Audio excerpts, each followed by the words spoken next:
Hello super Indians, मेरा नाम है प्रशांत और ब्लू बीटल के ट्रेलर में बैटमैन को फैसिस्ट कह दिया गया है और हम सब ने सोचा कि ये सार्कास्टिक डायलॉग था, बट इंटरनेट पर कई लोगों ने इसे सीरियसली ले लिया और ब्लू बीटल के डायरेक्टर इस लफड़े में पूरा मजा ले रहे हैं। तो बात तो जोक की है, बट सोचने लायक है कि क्या सच में बैटमैन एक फैसिस्ट है या क्या उसके थॉट प्रोसेस से फैशिज्म की बू आती है। तो चलो पता करते हैं एंड इस वीडियो के बाद तुम सब भी बैटमैन के बारे में कई सारी नई चीजें जान जाओगे। तो बिना किसी देरी के चलिए शुरू करते हैं। तो चलो पहले ये जानते हैं कि फैशिज्म की विचारधारा आखिर है क्या। तो ये बात है 20वीं सेंचुरी यूरोप की, जहां एक पॉलिटिकल लीडर था मुसोलिनी नाम का। मुसोलिनी ने खुद की एक ऐसी पॉलिटिकल आइडियोलॉजी बनाई जो कि क्लासिक लेफ्ट राइट स्पेक्ट्रम में फार राइट या कहे तो एक्सट्रीम राइट आइडियोलॉजी माना गया, और ये आइडियोलॉजी है फैशिज्म का। पर फैशिज्म के मानने वालों की जनरल पहचान क्या होती है? तो फैशिज्म जो है वो एक अथॉरिटेरियन, फार राइटिस्ट और अल्ट्रा नेशनलिस्ट सोच है। एक फैसिस्ट रूलर स्टेट मशीनरी को पूरी तरह अपने कंट्रोल में रखता है। कानून, ऑर्डर, लॉज, राइट्स सब उसके हिसाब से चलेंगे। किसी भी तरह का अपोजिशन और कोई भी क्रिटिसिज्म को नहीं रखा जाता। हर तरह का अपराइजिंग सीधे कुचल दिया जाता था। राष्ट्रवाद एकदम एक्सट्रीम लेवल पर रहता है, जहां नेशन और सेंस ऑफ नेशनलिज्म से ऊपर कुछ भी नहीं माना जाता। फैशिज्म इतनी एक्सट्रीम फिलॉसफी थी खुद में कि वेस्टर्न यूरोप खुद को यूएसएसआर के बढ़ते कम्युनिज्म से बचाने के लिए हिटलर और मुसोलिनी को उठने दिया था। कॉज वेस्ट यूरोप जानता था कि अगर कम्युनिज्म का कोई सामना कर सकता है तो वो फैशिज्म ही है। तो सवाल आता है कि क्या फिर बैटमैन हिटलर या मुसोलिनी जैसा है? स्ट्रेट एंड डायरेक्ट आंसर बिल्कुल नहीं, दूर दूर तक नहीं। इनफैक्ट बैटमैन ऐसा कैरेक्टर है जो कभी भी पॉलिटिकल आइडियोलॉजी की तरफ जा ही नहीं सकता। बैटमैन आज तक कभी भी किसी भी रेजिम का विजन नहीं रखा है और ना ही बैटमैन आज तक एक आइडियल सोसाइटी का ख्वाब देखा है।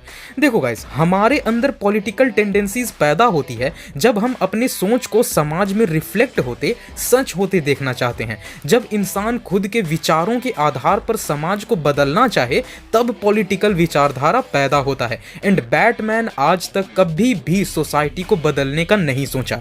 बैटमैन बस उसी सोसाइटी में और बिगाड़ होने से रोकने की सोचता है, बट उसे टेक ओवर करना या उसे बदलने के बारे में कभी नहीं सोचता। तो फिर ये फैसिस्ट टेंडेंसी का हिंट हमें दिख सकता है? तो वेल, एकदम क्रूड फॉर्म में तो कभी नहीं दिखेगा, बट फैशिज्म की सोच को तोड़ मरोड़ के देखो तो शायद तुम्हें थोड़ा बहुत कुछ दिख जाए। लाइक बैटमैन खुद जानता है कि वो कानून की परवाह नहीं करता। बैटमैन खुद भी एक विलन है कानून की नजरों में, बट फिर भी कानून तोड़ना वो कहीं ना कहीं बैटमैन के ड्रॉबैक्स में जाता है। बट ऑफ कोर्स ये भी तब होगा जब आप फैशिज्म और बैटमैन के काम करने के तरीके को बहुत ज्यादा ऑल्टर करोगे, मतलब एकदम बाल की खाल उतारोगे बेवजह का, तब जाके थोड़ा बहुत आपको दिख सकता है, वरना वो भी इलॉजिकल ही होगा। तो ट्रेलर का वो जो डायलॉग है उसे प्योरली जोक ही माना जाए तो सही रहेगा और लोगों को उसे इतना सीरियसली भी नहीं लेना चाहिए। पर अगर बैटमैन फैसिस्ट नहीं है तो फिर उसकी जो सोच है वो क्या है? तो ये सेगमेंट मेरे सभी बैटसी फैंस के लिए। तो देखो यार, बैटमैन जो है ना वो बड़ा ही यूनिक केस है जस्टिस के फिलॉसफी का। लाइक तुम जस्टिस के सभी सिद्धांत पढ़ के देख लो, procedural justice, substantive justice, punitive justice और रेस्टोरेटिव जस्टिस।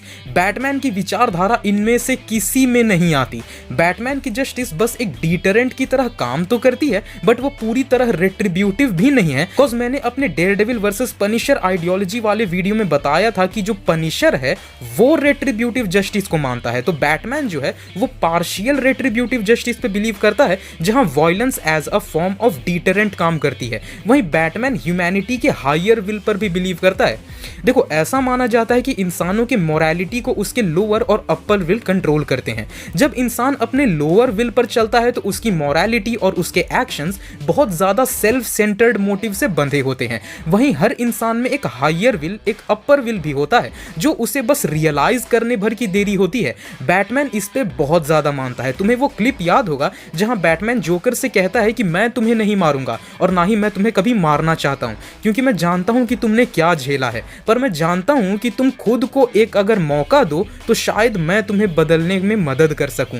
और इस तरह के विचारों का कॉम्बिनेशन जस्टिस के सिद्धांत में बड़ा यूनिक है, और यही रीजन है कि बैटमैन बड़ा यूनिक कैरेक्टर रहा है, खास करके अपने आइडियाज को लेके। और देखो, एक वैधानिक चेतावनी दे देता हूँ, बैटमैन के आइडियल्स को डेयरडेविल से कंफ्यूज मत कर लेना।